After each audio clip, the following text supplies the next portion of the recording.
ଷଷ୍ଠ ଶ୍ରେଣୀର କୁନି କୁନି ପିଲାମାନେ ତୁମକୁ ଅନେକ ଅନେକ ଶୁଭେଚ୍ଛା ଆଉ ଶୁଭକାମନା। ତୁମର ନୂଆ ସାହିତ୍ୟ ବହି ଆସିଯାଇଛି। ତେବେ ଯେଉଁ ପ୍ରଥମ କବିତା ଦିଆଯାଇଛି ଜନ୍ମଭୂମି, ଆସ ତାକୁ ପାଠ କରିବା, ବୁଝିବା। ହେଲା ପିଲାମାନେ, ପ୍ରଥମେ ଗୀତଟିକୁ ବୋଲିବା। ତୁହି ମା ଜନମ ଭୂମି, ପବିତ୍ର ଭାରତ ଭୂମି, ତୋହରି ସନ୍ତାନ ଆମ୍ଭେ ଅଟୁ ସରବେ, ତୋର ଶ୍ରୀଚରଣ ସେବା ପାଇଁ ମନ ପ୍ରାଣ ଦେବା। ଗାଇବା ତୋହର ନାମ ଆନନ୍ଦ ରବେ, ତୋ ଆନନ୍ଦେ ହୋଇବା ସୁଖୀ।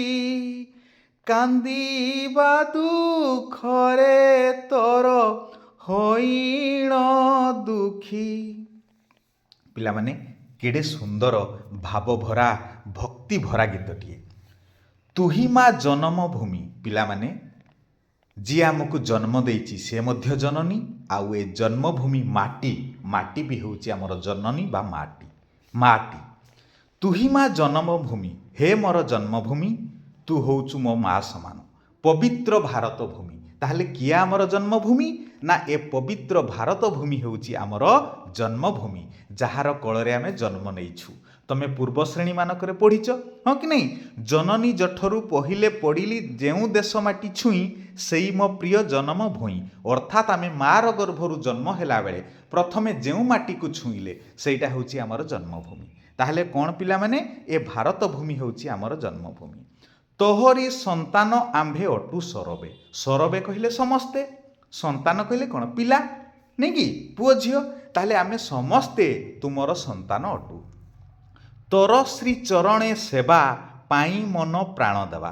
ହେ ଜନ୍ମଭୂମି ଭାରତ ଭୂମି, ତୁମର ଚରଣର ସେବା କରିବା ପାଇଁ ଆମେ ମନ ଦେବୁ, ପ୍ରାଣ ଦେବୁ। ଆଉ ତୁମର ନାମକୁ ସମସ୍ତେ ଆନନ୍ଦ ମନରେ ଗାଇବୁ।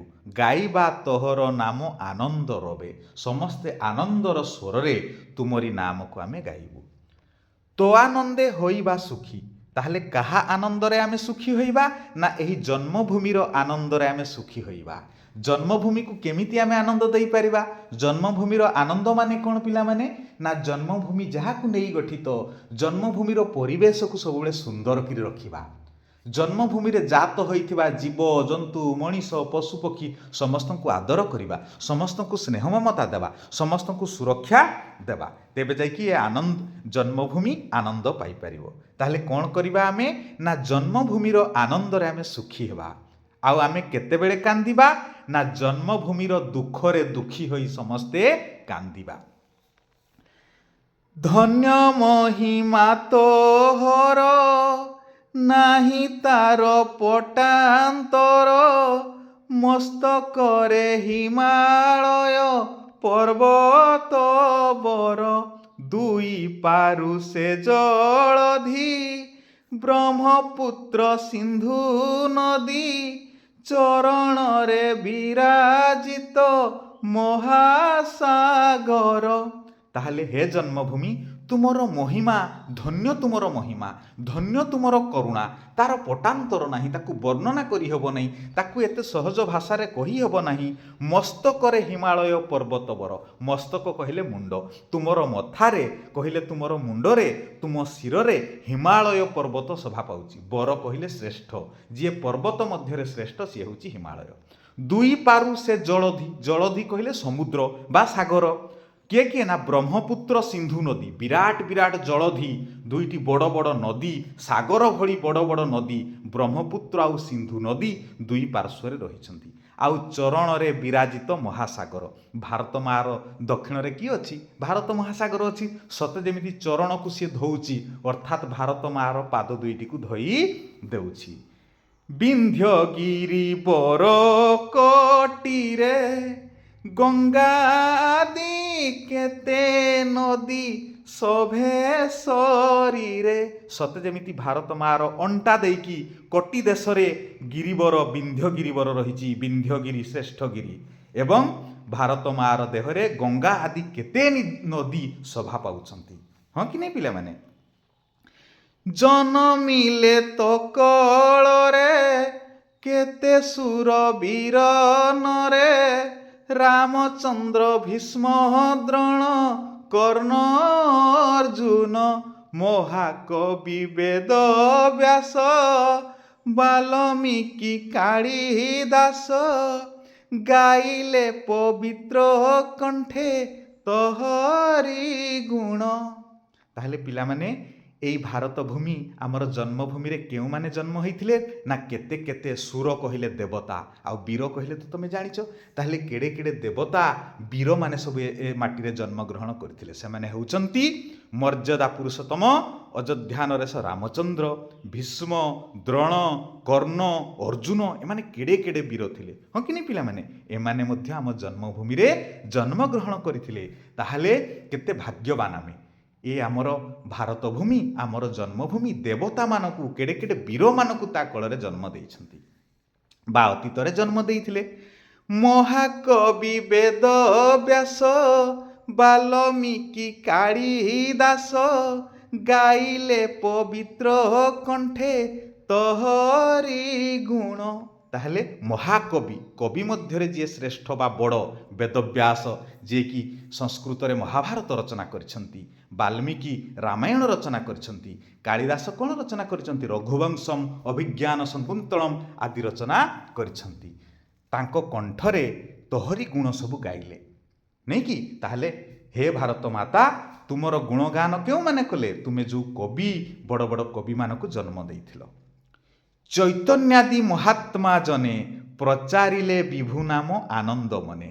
ଆଉ ଯେଉଁ ଚୈତନ୍ୟ ଥିଲେ, ଶ୍ରୀ ଚୈତନ୍ୟ ଯିଏକି ବିଷ୍ଣୁ ଭକ୍ତ ଥିଲେ, ଚୈତନ୍ୟ ଭଳି ମହାତ୍ମା ମାନେ କ'ଣ କଲେ ନା ଈଶ୍ୱରଙ୍କର ନାମ ଆନନ୍ଦ ମନରେ ପ୍ରଚାର କଲେ। ବିଭୁ ନାମ, ବିଭୁ କହିଲେ ଈଶ୍ୱରଙ୍କ ନାମ। କେତେ କେତେ ପୁଣ୍ୟବତୀ କେତେ ପତିବ୍ରତା ସତୀ କେତେ ବୀର ନାରୀ କେତେ ବୀର ଜନନୀ ସମସ୍ତେ ତୋର ଦୁହିତା ପଦ୍ମିନୀ ସାବିତ୍ରୀ ସୀତା ଦୁର୍ଗାବତୀ ଆଦି କେତେ ବୀର ରମଣୀ ନମଇ ମା ଭକତି ଭରେ ନମଇ ମା ଭକତି ଭରେ ଅଧମ କ୍ଷମ ସୁତ ତୋ ଚରଣରେ। ତାହେଲେ ପିଲାମାନେ କେତେ କେତେ ପୁଣ୍ୟବତୀ, କେତେ ପତିବ୍ରତା ଆଉ ସତୀ ନାରୀକୁ ଏଇ ଭାରତ ମାତା ଜନ୍ମ ଦେଇଛନ୍ତି, କେତେ ବୀରାଙ୍ଗନାକୁ ଜନ୍ମ ଦେଇଛନ୍ତି, କେତେ ମହିୟସୀ ମହିଳାଙ୍କୁ ଜନ୍ମ ଦେଇଛନ୍ତି, ହଁ କି ନାହିଁ? ସେମାନେ ସମସ୍ତେ ତୋର ଦୁହିତା, ସମସ୍ତେ ହେଉଛନ୍ତି ତୋର ଝିଅ। କିଏ କିଏ?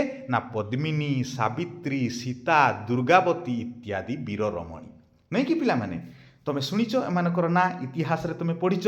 ମେୱାର ରାଣୀ ପଦ୍ମିନୀ ଆଉ ସାବିତ୍ରୀ ଯେଉଁ ନିଜର ସତୀତ୍ୱ ବଳରେ ମହାଘର ଅରଣ୍ୟ ମଧ୍ୟରେ ସ୍ୱାମୀଙ୍କର ଜୀବନ ବଞ୍ଚାଇ ପାରିଥିଲେ। ଆଉ ସୀତାଙ୍କୁ ତ ତମେ ଜାଣିଛ, ମାତା ସୀତାଙ୍କୁ, ଯିଏକି ନିଜର ସ୍ୱାମୀଙ୍କ ସହିତ ବନବାସ କରିଥିଲେ, ହଁ କି ନାହିଁ? ଯାହାଙ୍କର ଅନଳ ରୂପକ ଅଶ୍ରୁରେ ଲଙ୍କା ଧ୍ୱଂସ ହୋଇଥିଲା, ତାଙ୍କରି ପାଇଁ ଏ ସଂସାରରେ କେତେ ଦୁଷ୍ଟକୁ ରାମଚନ୍ଦ୍ର ବିନାଶ କରିପାରିଥିଲେ। ଏଣୁ ଏମାନେ ହେଉଛନ୍ତି ଆମ ଜନ୍ମଭୂମିର ବୀର ରମଣୀ। ହେ ମୋର ଜନ୍ମଭୂମି, ହେ ଆମର ଜନ୍ମଭୂମି, ଆମେ ଭକ୍ତି ଭରରେ ଆପଣଙ୍କୁ ପ୍ରଣାମ କରୁଛୁ, ନାଇଁ କି? କବି ଶେଷରେ ନିଜ ପାଇଁ ଗୋଟିଏ ବାକ୍ୟ କହିଛନ୍ତି, ଅଧମ ଅକ୍ଷମ ସୁତ ତୋ ଚରଣରେ। ମୁଁ ଅଧମ, ମୁଁ ଅକ୍ଷମ, ସୁତ ମାନେ ହେଉଛି ପୁଅ, ତୋ ଚରଣରେ ପ୍ରଣାମ କରୁଅଛି। ସେତେବେଳେ କବିମାନେ ଭାବବିହ୍ୱଳ ହୋଇ ଭକ୍ତି ରସରେ ନିଜ ପାଇଁ ଶେଷରେ ଗୋଟିଏ ଧାଡ଼ି ଲେଖୁଥିଲେ। ଏଠି ମଧ୍ୟ କବି ସେଇ କଥା ଲେଖିଛନ୍ତି, ନମଇ ମା ଭକତି ଭରେ। ମୁଁ ମା ଭକ୍ତିର ସହିତ ଆପଣଙ୍କୁ ପ୍ରଣାମ କରୁଅଛି। ମୁଁ କିଏ? ନା ମୁଁ ଗୋଟେ ଅଧମ, ମୁଁ ଗୋଟେ ଅକ୍ଷମ, ସୁତ କହିଲେ ପୁଅ, ତୋ ଚରଣରେ, ଚରଣରେ କହିଲେ ପାଦରେ। ଆଶା କରୁଛି ପିଲାମାନେ ତୁମେ କବିତାଟିକୁ ବୁଝିପାରିଥିବ। ବାରମ୍ବାର ୟାକୁ ପାଠ କରିବ, କଠିନ ଶବ୍ଦର ଅର୍ଥ ଲେଖିବ, ତେବେ ତୁମକୁ ଅତି ସହଜ ମନେ ହେବ। ହେଲା ପିଲାମାନେ? ବୀର, ବୀରର ଲିଙ୍ଗ ପରିବର୍ତ୍ତନ ଯେମିତି ହେଇଥାଏ ବୀରାଙ୍ଗନା, ହଁ କି ନାହିଁ? ଆଉ କିଏ କିଏ ମନେ ରଖିଲ ନା ପିଲାମାନେ? ମହାକବି କିଏ? ବେଦବ୍ୟାସ, ବାଲ୍ମୀକି, କାଳିଦାସ, ଏମାନେ ତାଙ୍କର ପବିତ୍ର କଣ୍ଠରେ ଭାରତ ମାତାର ଗୁଣଗାନ କରିଥିଲେ। ଆଶା କରୁଛି ତୁମେ କବିତାଟିକୁ ଭଲ ଭାବରେ ବୁଝିପାରିଥିବ। ଏବେ ଯିବା ଏହାର ପରବର୍ତ୍ତୀ ପର୍ଯ୍ୟାୟକୁ। ଏବେ ଜାଣିବା କବି ପରିଚୟ। এই কবিতাটিକୁ ଲେଖିଛନ୍ତି ଭକ୍ତ କବି ମଧୁସୂଦନ ରାଓ, ଯିଏକି 1835 ମସିହାରେ ଜନ୍ମଗ୍ରହଣ କରିଥିଲେ ଏବଂ 1912 ମସିହାରେ ଇହଧାମ ତ୍ୟାଗ କରିଥିଲେ। ଭକ୍ତ କବି ମଧୁସୂଦନ ରାଓ ପୁଣ୍ୟଧାମ ପୁରୀ ସହରରେ ଜନ୍ମଗ୍ରହଣ କରିଥିଲେ। ତାଙ୍କ ରଚିତ ପଦ୍ମ, ପ୍ରଭାତ, ପୃଥିବୀ ପ୍ରତି, ବସନ୍ତ ଗାଥା, ଉତ୍କଳ ଗାଥା, ନିର୍ବାସିତର ବିଳାପ ପ୍ରଭୃତି କବିତା ଗୁଡ଼ିକ ଖୁବ୍ ସରଳ ଆଉ ମନମୁଗ୍ଧକର। ଜନ୍ମଭୂମି କବିତାରେ କବି ଜନ୍ମ ମାଟିର ଯଶଗାନ କରିଛନ୍ତି। ଆହୁରି ଜାଣିଛ ପିଲାମାନେ, ଏଇ ଭକ୍ତ କବି ମଧୁସୂଦନ ରାଓ ତୁମର ଛବିଳ ମଧୁବର୍ଣ୍ଣ ବୋଧ ଲେଖିଛନ୍ତି, ଯେଉଁ ଛବିଳ ମଧୁବର୍ଣ୍ଣ ବୋଧକୁ ପ୍ରତ୍ୟେକ ପିଲା ଶିକ୍ଷା ଆରମ୍ଭରେ ଗ୍ରହଣ କରିଥାଏ। ଏବେ ଯିବା ପାଠ ଅନ୍ତର୍ଗତ ପ୍ରଶ୍ନ ଉତ୍ତରକୁ। ନିମ୍ନଲିଖିତ ପ୍ରଶ୍ନ ଗୁଡ଼ିକ ଠିକ୍ ଉତ୍ତର ପାଖରେ ତାରା ଚିହ୍ନ ଦେବା। ମୁଣ୍ଡ ଶବ୍ଦ ପାଇଁ କବିତାରେ କ'ଣ ବ୍ୟବହାର କରାଯାଇଛି ପିଲାମାନେ? ମସ୍ତକ, ଏଣୁ ମସ୍ତକ ପାଖରେ ତାରା ଚିହ୍ନ ଦିଆଯାଇଛି। ଆଚ୍ଛା, ଜନ୍ମଭୂମି କବିତାରେ ମୁଖ୍ୟତଃ କ'ଣ କରାଯାଇଛି? ନା ଭାରତ ମାତାର ଯଶଗାନ କରାଯାଇଛି, ଏଣୁ ତା ପାଖରେ ତାରା ଚିହ୍ନ ଦିଆଯାଇଛି। ବୁଝିପାରିଲ ପିଲାମାନେ? ଏଇଟା ଗୋଟେ ସୁନ୍ଦର କବିତା। ଏହାକୁ ତୁମେ ଭାବରେ ଭାଷାରେ ବୁଝିବ। ଏହାକୁ ବୁଝିଲେ ତୁମ ଜୀବନ ପଥରେ ଅନେକ ଉପକାର ହେବ। ଏଇଠି ଅନେକ କଥା ଆମକୁ ଶିକ୍ଷା ଦିଆଯାଇଛି ଯେ ଜନ୍ମଭୂମି ପ୍ରତି ଆମର କର୍ତ୍ତବ୍ୟ କ'ଣ। ଜନ୍ମଭୂମି ଏଇଠି କେତେ କ'ଣ ରଖିଛି ତା କୋଳରେ ସାଇତି ଆମ ପାଇଁ ପାଣି, ପବନ, ମାଟି ସବୁକିଛି ଦେଇଛି। ତା ପାଖରେ କେତେ ବୀର ବୀରାଙ୍ଗନା, କେତେ ମହିୟସୀ ମହିଳାଙ୍କୁ ଜନ୍ମ ଦେଇଛି। ସତରେ ଜନ୍ମଭୂମି ଆମ ପାଇଁ ଚିର ନମସ୍ୟା। ତା ପାଖରେ ଆମର ସବୁବେଳେ ମୁଣ୍ଡ ନଇଁ ଯାଉ। ଆହୁରି ଆଗକୁ ଗଲେ ତୁମେ ଜାଣିବ। ଏବେ ଗୋଟିଏ କଥା ଆଲୋଚନା କରିବା। ଜନନୀ ଜନ୍ମଭୂମିଶ୍ଚ ସ୍ୱର୍ଗାଦପି ଗରିୟସୀ। କୁହାଯାଏ ଜନ୍ମଭୂମି ଆଉ ଜନନୀ ଏମାନେ ସ୍ୱର୍ଗଠାରୁ ମଧ୍ୟ ବଡ଼। କିଏ କିଏ ସ୍ୱର୍ଗଠାରୁ ବଡ଼? ନା ଜନନୀ ଆଉ ଜନ୍ମଭୂମି ଏମାନେ ସ୍ୱର୍ଗଠାରୁ ମଧ୍ୟ ବଡ଼। ଏଣୁ ଦୁଇ ଜଣଙ୍କର ସେବା ସବୁବେଳେ କରିବା। କାହାର କାହାର? ନା ଜନନୀ ଆଉ ଜନ୍ମଭୂମିର। ହେଲା ପିଲାମାନେ, ତମେ ଅଭ୍ୟାସକୁ ବାରମ୍ବାର ଖାତାରେ ଲେଖିବ। ଯିବା ପରବର୍ତ୍ତୀ ପ୍ରଶ୍ନକୁ। ଏବେ ମିଳିମିଶି ଯୋଡ଼ିବା। କିଛି ଶବ୍ଦ ଦିଆଯାଇଛି, ତାର ଭାବାର୍ଥ ଦିଆଯାଇଛି। ହିମାଳୟ କ'ଣ ହେବ ପିଲାମାନେ? ଭାରତର ଉତ୍ତର ସୀମାରେ ବ୍ୟାପି ରହିଥିବା ପର୍ବତମାଳା ହିମାଳୟ। ତାପରେ ଦେଇଛି ବ୍ରହ୍ମପୁତ୍ର। ବ୍ରହ୍ମପୁତ୍ର କ'ଣ ହେବ? ନା ମୁଖ୍ୟତଃ ଅରୁଣାଚଳ ପ୍ରଦେଶ ଓ ଆସାମ ଦେଇ ବହି ଯାଉଥିବା ନଦୀ, ଯାହାକି ଶେଷରେ ବଙ୍ଗୋପସାଗରରେ ମିଶିଛି। 2 ନମ୍ବରଟା 8 ନମ୍ବରକୁ ଗାର ମାରିବ ପିଲାମାନେ। 3 ନମ୍ବର ଦ୍ରୋଣ। ଦ୍ରୋଣ କିଏ? ନା କୌରବ ଓ ପାଣ୍ଡବଙ୍କ ଗୁରୁ। 3ଟା 7କୁ ଗାର ମାରିବ। 4 ନମ୍ବର ସୀତା। ସୀତା କିଏ? ନା ଜନକ ରାଜାଙ୍କ ଦୁହିତା ଆଉ ପ୍ରଭୁ ଶ୍ରୀରାମଙ୍କ ଧର୍ମପତ୍ନୀ। 4ଟା 6କୁ ଗାର ମାରିବ। 5 ନମ୍ବର ଗଙ୍ଗା। ଗଙ୍ଗା କିଏ? ନା ଭାରତର ଦୀର୍ଘତମ ଆଉ ପବିତ୍ର ନଦୀ। 5ଟା 2କୁ ମାରିବ। 6 ନମ୍ବର ଚୈତନ୍ୟ କିଏ? ନା ଚୈତନ୍ୟ ହେଉଛନ୍ତି କେଉଁଟା ଦେଇଛି ପିଲାମାନେ? 4 ନମ୍ବର ଦେଖ, ଗୌଡ଼ୀୟ ବୈଷ୍ଣବ ମତବାଦର ପ୍ରଚାରକ ପ୍ରସାରକ। 6 ନମ୍ବରଟା ମାରିବ 4କୁ। ତାପରେ ଯିବା 7 ନମ୍ବର। ପଦ୍ମିନୀ କିଏ? ନା ମେୱାରର ରାଣୀ ଆଉ ଜଣେ ବୀର ରମଣୀ। ମାରିବ ସେଇଟା 7 ମାରିବ 5କୁ। ତାପରେ 8 ଅର୍ଜୁନ। ଅର୍ଜୁନ କିଏ? ଅର୍ଜୁନ ହେଉଛନ୍ତି, ଦେଖିବା କେଉଁଟା ହେବ, ନା ତୃତୀୟ ପାଣ୍ଡବ। 1 ନମ୍ବରକୁ ମାରିବା। 8 ନମ୍ବର 1କୁ ମାରିବା। ଅର୍ଜୁନ ହେଉଛନ୍ତି ତୃତୀୟ ପାଣ୍ଡବ। ତାପରେ ଭୀଷ୍ମ। ଭୀଷ୍ମ କେଉଁଠିକି ମାରିବା? ଭୀଷ୍ମ ହେଲେ 3କୁ ମାରିବା। ଗଙ୍ଗାଙ୍କ ପୁତ୍ର, କୌରବ ଓ ପାଣ୍ଡବମାନଙ୍କ ସେ ହେଉଛନ୍ତି ପିତାମହ। ତାପରେ ବାଲ୍ମୀକିକୁ ମାରିବା। 10ଟା ମାରିବା 9କୁ। ସଂସ୍କୃତ ରାମାୟଣର ଇଏ ହେଉଛନ୍ତି ରଚୟିତା। ଏବେ ପଦ୍ୟାଂଶଟିର ସାରାଂଶ ଲେଖିବା। ହେ ମୋର ପବିତ୍ର ଜନ୍ମଭୂମି ଭାରତବର୍ଷ, ଆମେ ସମସ୍ତେ ତୋର ସନ୍ତାନ ଅଟୁ। ତୋର ସୁନ୍ଦର ଚରଣର ସେବା କରିବା ନିମନ୍ତେ ଆମର ମନ ପ୍ରାଣ ଦେଇଦେବୁ। ହେ ଆମର ଜନ୍ମଭୂମି, ତୋର ନାମକୁ ଆମେ ଆନନ୍ଦରେ ଗାନ କରିବୁ। ତୋ ଆନନ୍ଦରେ ଆମେ ସମସ୍ତେ ଖୁସି ହେବୁ ଓ ତୋର ଦୁଃଖରେ ଆମେ ସମସ୍ତେ ଦୁଃଖୀ ହୋଇ କାନ୍ଦିବୁ। ଯେଉଁ କବିତାଟି ଦିଆଯାଇଥିଲା ତାର ସାରାଂଶ ଲେଖା ହେଇଛି ପିଲାମାନେ। ଏହାକୁ ତୁମେ ପଢ଼ିବ ଆଉ ବାରମ୍ବାର ଲେଖିବ। ମୁଁ ଗୋଟିଏ କଥା କହିବି ପିଲାମାନେ, ଆଜିକାଲି ପିଲାମାନେ କେବଳ ମୋବାଇଲ ଦେଖି ସବୁବେଳେ ମୋବାଇଲରେ ହଜି ଯାଉଛନ୍ତି। ସେମିତି କରିବାନି। ଆମେ ପାଠକୁ ଥରେ ବୁଝିଗଲା ପରେ ବହି ସହିତ ଯୋଡ଼ି ହୋଇକି ରହିବା। ବାରମ୍ବାର ପ୍ରଶ୍ନ ଉତ୍ତର ଲେଖିବା। आउ बारंबार जदि आमे केवल खाली वीडियो देखिबा ताहले पाठ को आमे भल भाबरे हजम करि परिबा नाही। जिबा परवर्ती प्रश्न को बुझी विचारी लेख। जन्मभूमि कविता को पढ़ी प्रश्न गुड़िकर उत्तर दियो कहिछि। क नंबर ख चैतन्यादि महात्मा जने प्रचारिले विभु नाम आनंद मने यार अर्थ लेख। आउ लास्ट रे कहिछि कवितार रचना शैली विंध्यगिरी बरकटी रे गंगा आदि केते नदी सभे शरीरे उक्त पद्यांश परि तुमको कोन भल लागुछि लेख। यार उत्तर सबु एबे आमे आलोचना करिबा। क नंबर कवितारे वर्णित वीर रमणी मानकर नाम होछि सीता, सावित्री, पद्मिनी और दुर्गावती। 2 नंबर कर 2 भारतर कटीरे विंध्यगिरी पर्वतमाला शोभा पाउछि। 3 नंबर कालिदास जने संस्कृत भाषा पंडित और महान कवि। तांको रचित गोटे महाकाव्यर नाम होछि रघुवंशम। 4 नंबर आम जन्मभूमिर दुई पार्श्वर थिबा जलधिर नाम होछि ब्रह्मपुत्र और सिंधु। 5 नंबर भारत शरीर रे ब्रह्मपुत्र, सिंधु, गंगा नदी बही जाउछंती। एमिति अनेक नदी बही जाउछंती पिला माने। ख नंबर कोन कहिछि। ख नंबर 1 चैतन्य होउछंती वैष्णव धर्मर प्रचारक। 2 नंबर खर 2 बीट को जिबा से विभु नाम अर्थात ईश्वरंक महान गुण प्रचार करथिले। ख नंबर बीट 3 समाज रे शांति प्रतिष्ठा, धर्म प्रतिष्ठा तथा संस्कार आनिथिबारु तांकु महात्मा कहिबा। आमे चैतन्य को कहीं महात्मा कहिबा ना समाज रे शांति प्रतिष्ठा, धर्म प्रतिष्ठा तथा संस्कार आनिथिबारु तांकु आमे महात्मा कहिबा। आशा करुछि पिला माने तमे सब प्रश्न उत्तर अति सहजरे बुझी पारुथबो। एहाकु तमे बारंबार अभ्यास करिवो। जेतिकी अभ्यास करिवो सेतिकी तुमर मने रहिवो। एणु थरुटिए पढ़िले कौन करिवो 10 थर लेखिवो। ताकू जेतिकी लेखिवो तुमर शुद्ध बनान हेबो सेतिकी तमे प्रश्न उत्तर अति सहजरे मने रखि पारिवो। आ जानिछ पिला माने एई भिडियोटी रे बही अभ्यास व्यतीत आहुरी अधिक प्रश्न उत्तर मध्ये दिया जायछि। ताकू तुमे अभ्यास करिवो। जिबा कवितार रचना शैली अनुसार तुमको केउ केउ पद्यांश भल लागुछि तुमे बाछिकी निज मनरु मध्ये लिखि पारिवो। एठी दुईटा दिया जायछि। समस्ते तोर दुहिता पद्मिनी, सावित्री, सीता, केते वीर नारी केते वीर रमणी। आगोटे देइछि तोर श्री चरण सेवा पाई मन प्राण देवा गाइबा तोहर नाम आनंद रवे। एही भली तुमको आउ जो कवितांश भल लागिवो, पद्यांश भल लागिवो तुमे मध्ये ताकू बाछिकी लिखि पारिवो। एठी दुईटी उदाहरण स्वरूप दिया जायछि।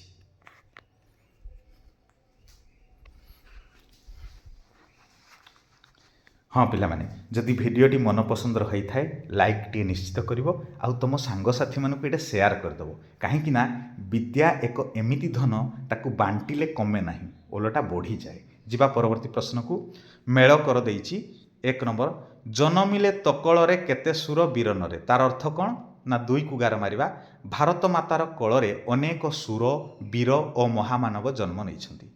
2 नंबर तो आनंदे होइबा सुखी कांदिबा दुखरे तोर होइण दुखी। ताकू मारिबा 3 को आमे जन्मभूमिर उन्नति बा प्रगति रे सुख अनुभव करिबा और अवनति रे दुखी हेबा। जिबा 3 नंबर को समस्ते तोर दुहिता पद्मिनी, सावित्री, सीता। सेटा 1 को मारिबा पद्मिनी, सावित्री, सीता प्रभृति समस्त वीर रमणी भारत मातार दुहिता अटंती। एबे कौन कहिछि पिला माने अनुमान आउ कल्पनारू करी लेखिबा। ए सबुर प्रश्न उत्तर परवर्ती पृष्ठ रे प्रस्तुत करा जायछि। महाकवि वेदव्यास, वाल्मीकि, कालिदास गाइले पवित्र कंठे तोहरी गुण। ए सबुर उत्तर परवर्ती पृष्ठ रे दिया जायछि। पुणी शब्दर भिन्न भिन्न रूप जो एगुड़ा मध्ये एबे आलोचना करिबा। क नंबर 1 व्यासदेव, वाल्मीकि, कालिदास आदि को महाकवि आख्या दिया जायछि। व्यासदेव कौन रचना करथिले ना महाभारत। कालिदास रचना करिसेंती मेघदूतम, अभिज्ञान शकुंतलम। सेबा वाल्मीकि रचना करिसेंती रामायण। ख नंबर बीट 1 एही कवितारे वीर नारी बोली पद्मिनी, सावित्री, सीता आदि को वीर जननी बोली कहा जायछि। बीट 2 एबे अनेक नाम जानिबा। नदीर अनेक नाम सरित, सरिता, नई। सेबा भूमि, भूई, माटी, मृत्तिका। जननीर माता, मातृ, गर्भधारिणी। सेबा दुहितार सुता, कन्या, नंदिनी। एगुड़ी को प्रतिशब्द मध्य कहा जाए। मन रखिबो पिला माने दुहितार प्रतिशब्द बा अनेक नाम होछि सुता, कन्या, नंदिनी। सेबा जननी होछि माता, मातृ, गर्भधारिणी। भूमि होछि भूई, माटी, मृत्तिका। ନଦୀର ହେଉଛି ସରିତ, ସରିତା ନଈ। ଏହିଭଳି ତୁମେ ପ୍ରତିଶବ୍ଦ ଅଭ୍ୟାସ କରିବ। ଏହା ତୁମକୁ ବିଭିନ୍ନ ପ୍ରତିଯୋଗୀମୂଳକ ପରୀକ୍ଷାରେ ମଧ୍ୟ ସାହାଯ୍ୟ କରିବ। ପାଠ ଆମେ କେବଳ ପରୀକ୍ଷାରେ ପାସ୍ କରିବା ପାଇଁ ପଢ଼ିନଥାଉ, ବରଂ ପାଠ ଆମକୁ ବାଟ ଦେଖାଏ। ପିଲାମାନେ, ଗୋଟେ ଭଲ ମଣିଷ ହେବାରେ, ଶାନ୍ତି ସମୃଦ୍ଧି ଦିଗରେ ଆଗେଇ ନେବାରେ ପାଠ ଆମକୁ ବହୁତ ସାହାଯ୍ୟ କରେ। ଏଣୁ ପାଠ ପଢ଼ିଲା ବେଳେ ଆମେ ମନ ଦେଇ ପାଠ ପଢ଼ିବା। ଏଣୁ କୁହାଯାଇଛି ବିଦ୍ୟା ଅଟଇ ମହାଧନ, ବାଳକେ କର ଉପାର୍ଜନ। ବିଦ୍ୟା ହେଉଛି ସବୁଠାରୁ ବଡ଼ ଧନ। ଏଣୁ ଏହାକୁ ଆମକୁ ଉପାର୍ଜନ କରିବାର ଅଛି। ଠିକ୍ ଅଛି ପିଲାମାନେ, ପୁଣି ଥରେ କହି ରଖୁଛି, ଯଦି ଭିଡ଼ିଓଟି ମନ ପସନ୍ଦର ହେଇଥାଏ ଲାଇକ୍ଟେ ନିଶ୍ଚିତ କରିବ, ଆଉ ଅନ୍ୟମାନଙ୍କୁ ସେୟାର କରିଦେବ। ଆଉ ଯଦି ପ୍ରଥମ ଥର ଆମ ଚ୍ୟାନେଲକୁ ଆସିଥାଅ ତୁମେ ଦୟାକରି ସବସ୍କ୍ରାଇବ୍ କରିବ। କାହିଁକିନା ପିଲାମାନେ, ଏ ଚ୍ୟାନେଲ ହେଉଛି ସମ୍ପୂର୍ଣ୍ଣ ଶିକ୍ଷାକୁ ଆଧାର କରି ପ୍ରସ୍ତୁତ କରାଯାଇଛି। ତୁମେ ବିଭିନ୍ନ ସମୟରେ ବିଭିନ୍ନ ଶିକ୍ଷାର ଆଧାରିତ ଭିଡ଼ିଓ ପାଇପାରିବ। ପରବର୍ତ୍ତୀ ପ୍ରଶ୍ନକୁ ଯିବା।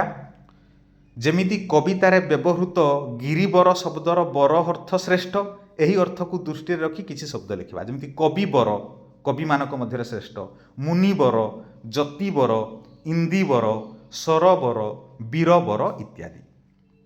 ଆଚ୍ଛା ପିଲାମାନେ, କିଛି ଭିନ୍ନ କିଛି ସମାନ।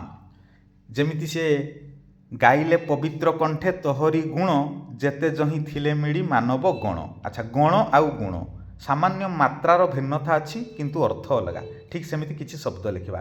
ଯେମିତି ଗୋଟେ ଉଦାହରଣ ଦିଆଯାଇଛି, ବଣ ବଣି, ବସ ବେଶ। ସେଗୁଡ଼ା କ'ଣ ହେବ? କୋଳ କୋଳ, କରେ ଅକାରଳ ଖାଲି କୋଳ, ଘୋର ଘୋର, ପୁଣ ପୁଣ୍ୟ। ଏମିତି ପିଲାମାନେ କିଛି କିଛି ଶବ୍ଦ ତୁମେ ନିଜ ମନରୁ ମଧ୍ୟ ଲେଖିପାରିବ। କୋଳ ମାନେ ମାର କୋଳ ବା କାହାର କୋଳ, ଆଉ ଗୋଟେ କୋଳ ମାନେ ଯନ୍ତ୍ର। ଖାଲି ଘର କହିଲେ ଗୃହ, ଘରେ ଓକାର ଘର କହିଲେ ପ୍ରବଳ। ଯେମିତି ଆଜି ଘୋର ବର୍ଷା ହେଲା, ଘୋର କହିଲେ କ'ଣ? ପ୍ରବଳ। ଆଉ ଗୋଟେ ପୁଣ ମାନେ ପୁଣି ଥରେ, ଆଉ ପୁଣ୍ୟ ମାନେ କ'ଣ? ଭଲ କାମ। ଆଶା କରୁଛି ପିଲାମାନେ ଏଗୁଡ଼ିକ ତୁମେ ଅତି ସହଜ ଭାବରେ ବୁଝିପାରିଥିବ। ଏଗୁଡ଼ିକୁ ସମଚାରିତ ଶବ୍ଦର ଅର୍ଥ ମଧ୍ୟ କୁହାଯାଏ। ବିଭିନ୍ନ ସମୟରେ ପ୍ରତିଯୋଗୀମୂଳକ ପରୀକ୍ଷାରେ ହେଉ, ତୁମ ପରୀକ୍ଷାରେ ସବୁ ପଡ଼ିବ। ଏଣୁ ତୁମେ ବାରମ୍ବାର ଏହାକୁ ଅଭ୍ୟାସ କରିବ। ଆଉ ନିବେଦନ କରିବି, ଭିଡ଼ିଓଟିକୁ ଆରମ୍ଭରୁ ଶେଷ ପର୍ଯ୍ୟନ୍ତ ନିଶ୍ଚିତ ଦେଖିବ। ବହୁ ଉପାଦେୟ ତଥ୍ୟ ଏଥିରେ ଦିଆଯାଇଛି। ଯିବା ପରବର୍ତ୍ତୀ ପ୍ରଶ୍ନକୁ। ପାଠ ବାହାରୁ କିଛି ଜିନିଷ ଦେଇଛି ପିଲାମାନେ।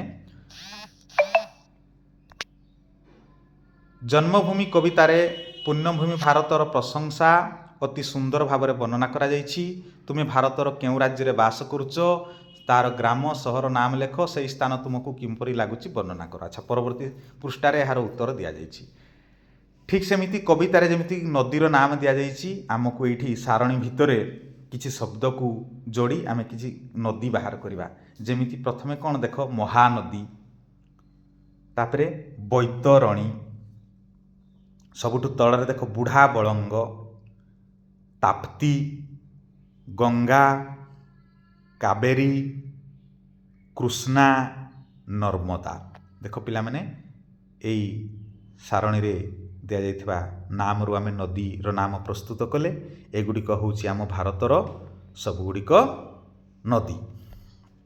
ଆଉ ଗୋଟେ ବଢ଼ିଆ ସାଧାରଣ ଜ୍ଞାନ ମନେ ରଖିବ ଯେ ଭାରତର ବଡ଼ ନଦୀ ହେଉଛି ଗଙ୍ଗା। ଗୋଦାବରୀ ନଦୀକୁ ଦକ୍ଷିଣ ଭାରତର ଗଙ୍ଗା ବୋଲି କୁହାଯାଏ। ହଁ କି ନାହିଁ ପିଲାମାନେ? ମହାନଦୀ ହେଉଛି ଓଡ଼ିଶାର ଗଙ୍ଗା, ଆଉ ଓଡ଼ିଶାର ସବୁଠୁ ବଡ଼ ନଦୀ ହେଉଛି ମହାନଦୀ। ଆମର ବୈତରଣୀକୁ ଗୁପ୍ତ ଗଙ୍ଗା ବୋଲି କୁହାଯାଏ। ଏହା କେନ୍ଦୁଝର ଜିଲ୍ଲାର ଗନାସିକା ପର୍ବତରୁ ବାହାରିଅଛି। ଆଉ ବୁଢ଼ାବଳଙ୍ଗ ମୟୂରଭଞ୍ଜ ଜିଲ୍ଲାର ସବୁଠୁ ବଡ଼ ନଦୀ। ବୁଢ଼ାବଳଙ୍ଗ ନଦୀରେ ଆମର ବରେହି ପାଣି ଜଳପ୍ରପାତ ରହିଛି। ତୁମେ କେବେ ମୟୂରଭଞ୍ଜ ଜିଲ୍ଲାକୁ ପରିଦର୍ଶନରେ ଗଲେ, ବୁଲିବା ପାଇଁ ଗଲେ, ବୁଢ଼ାବଳଙ୍ଗ ନଦୀ ଶିମିଳିପାଳ ଅଭୟାରଣ୍ୟରେ ଦେଖିବାକୁ ପାଇବ।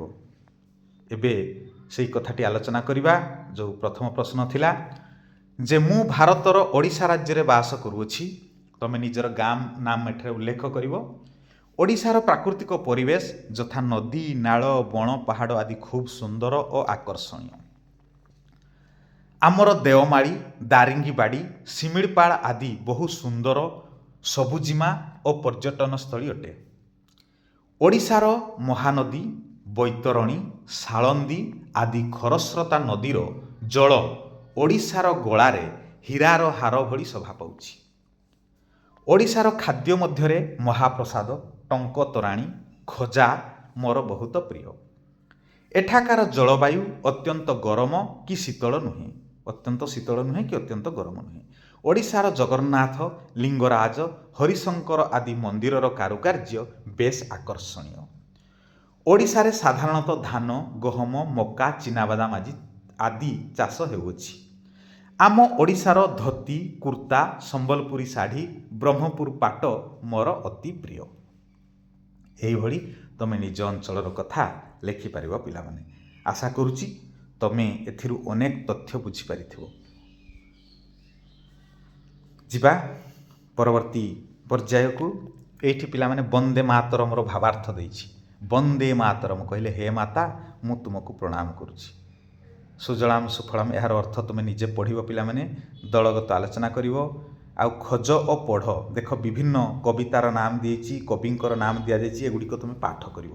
ତୁମେ ଯେତିକି ଅଧିକ ପୁସ୍ତକ ପଢ଼ିବ ତୁମର ଅଧିକ ବାହ୍ୟଜ୍ଞାନ ବଢ଼ିବ, ଭାଷାଗତ ଜ୍ଞାନ ବଢ଼ିବ। ଏଣୁ ପିଲାମାନେ ତୁମର ଶ୍ରେଣୀ ପାଠ୍ୟପୁସ୍ତକ ସହିତ ଅନେକ ପତ୍ରପତ୍ରିକା କବିମାନଙ୍କର କବିତା ପଢ଼ିବ।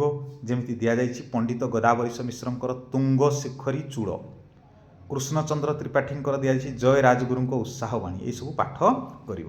ଯିବା ପରବର୍ତ୍ତୀ ପର୍ଯ୍ୟାୟକୁ। ପଠନ ନିମନ୍ତେ ଦେଇଛି ଏଇ ଦେଶ ଏଇ ମାଟି। ଏହି କବିତାଟି ତୁମେ ସୁନ୍ଦର ଭାବରେ ପଢ଼ିବ। ଏହାକୁ ଲେଖିଛନ୍ତି ସଚ୍ଚିଦାନନ୍ଦ ରାଉତରାୟଙ୍କର ଗୋଟେ ସୁନ୍ଦର କବିତା ପିଲାମାନେ। ଏଇ ଦେଶ ଏଇ ମାଟି, ମମତାମୟୀ ମାଟି। ଏଇଠି ଆମ ଲେଖା ଆମ ଚିତ୍ର ପାଇଁ ଗୋଟିଏ ପୃଷ୍ଠା ରହିଛି। ତୁମେ ସୁନ୍ଦର ଚିତ୍ର ଅଙ୍କନ କରି ରଙ୍ଗ ଦେବ। ଏବେ ରହିଛି ବୁଝି ବିଚାରି ଲେଖ। କିଛି ଅକ୍ଷର କ୍ରମ ଦେଇଛି, ତାକୁ ଆମେ ମାତ୍ରା ଲଗାଇ ସଜାଡ଼ିକି ଶବ୍ଦ କରିବା। ଯେମିତି ସମହଗର ଦେଇଥିଲା ମହାସାଗର ହେଲା, ସେଭଳିଆ ତୁମେ ସଜାଡ଼ିକି ଲେଖିବ ପିଲାମାନେ। ଉତ୍ତର ଦିଆଯାଇଛି। ଏବେ ଅଧିକ ଅଭ୍ୟାସ ନିମନ୍ତେ କିଛି ପ୍ରଶ୍ନ ଉତ୍ତର ଦିଆଯାଇଛି ପିଲାମାନେ। ବିପରୀତ ଶବ୍ଦ, ଜନମ ମରଣ, ପବିତ୍ର ଅପବିତ୍ର, ଆନନ୍ଦ ବିଷାଦ, ଦୁଃଖ ସୁଖ, ସେଭଳିଆ ଲିଙ୍ଗ ପରିବର୍ତ୍ତନ କରିବ। ବୀର ବୀରାଙ୍ଗନା, ପୁରୁଷ ନାରୀ। 3 ନମ୍ବର ଗଦ୍ୟ ରୂପରେ ଲେଖିବ। ପ୍ରଚାରିଲେ ପ୍ରଚାର କଲେ, ଭକତି ଭକ୍ତି, ଜନମିଲେ ଜନ୍ମିଲେ। ଆଶା କରୁଛି ଏ ଭିଡ଼ିଓଟି ତୁମ ପାଇଁ ନିଶ୍ଚିତ ଉପାଦେୟ ହେବ ପିଲାମାନେ। ଶେଷରେ ପୁଣି ଥରେ ଗୋଟିଏ କଥା କହିବି, କେବଳ ମୋବାଇଲ ଦେଖି ବା ୟୁଟ୍ୟୁବ୍ ଦେଖି ପାଠ ପଢ଼ିବି କହିଲେ ହେବ ନାହିଁ। ଭିଡ଼ିଓଟି ଥରୁଟିଏ ବୁଝିଗଲା ପରେ, ଥରୁଟିଏ ଲେଖିଗଲା ପରେ ତୁମେ ବହି ସହିତ ଜଡ଼ିତ ହୋଇ ରହିବ। ଅଶେଷ ଅଶେଷ ଧନ୍ୟବାଦ।